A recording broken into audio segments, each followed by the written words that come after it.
یہ مقام بتاتا ہے کہ خدا دینے پہ آ جائے تو ولیوں کے صدقے نبیوں کو بیٹے بھی عطا کرے۔ اب اگلی دلچسپ بات اسی سے آگے قرآن کی اگلی آیت، زکریا علیہ السلام نے دعا مانگی، تو دعائیں تو میں بتا رہا ہوں زندگی میں پہلے بھی پتہ نہیں کتنی مانگی،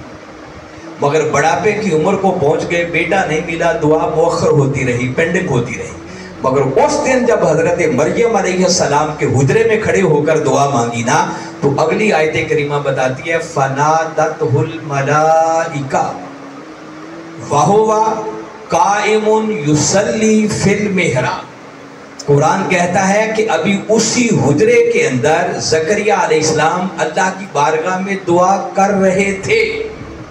ابھی دعا سے ہاتھ پلٹ کر پیچھے واپس نہیں آئے تھے، ابھی دعا مانگ ہی رہے تھے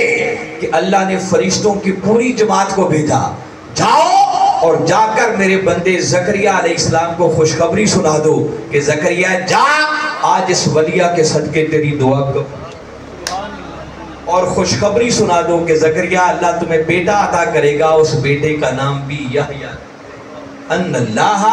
یبشرک بیحییٰ، بے شک اے زکریا اللہ تمہیں بیٹے یحییٰ کی خوشخبری دیتا ہے۔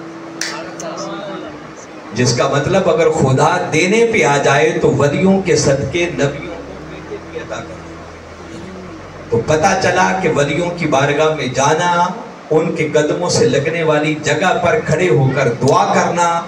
اس ماحول کو اپنی دعا کی قبولیت کے لیے وسیلہ بنا لینا، یہ سب قرآن کی تعلیمات ہیں، انبیاء کی سنت ہیں، اور ان طریقوں پر عمل کرنا عبادت بھی ہے، اور اللہ ولیوں کے صدقے اپنے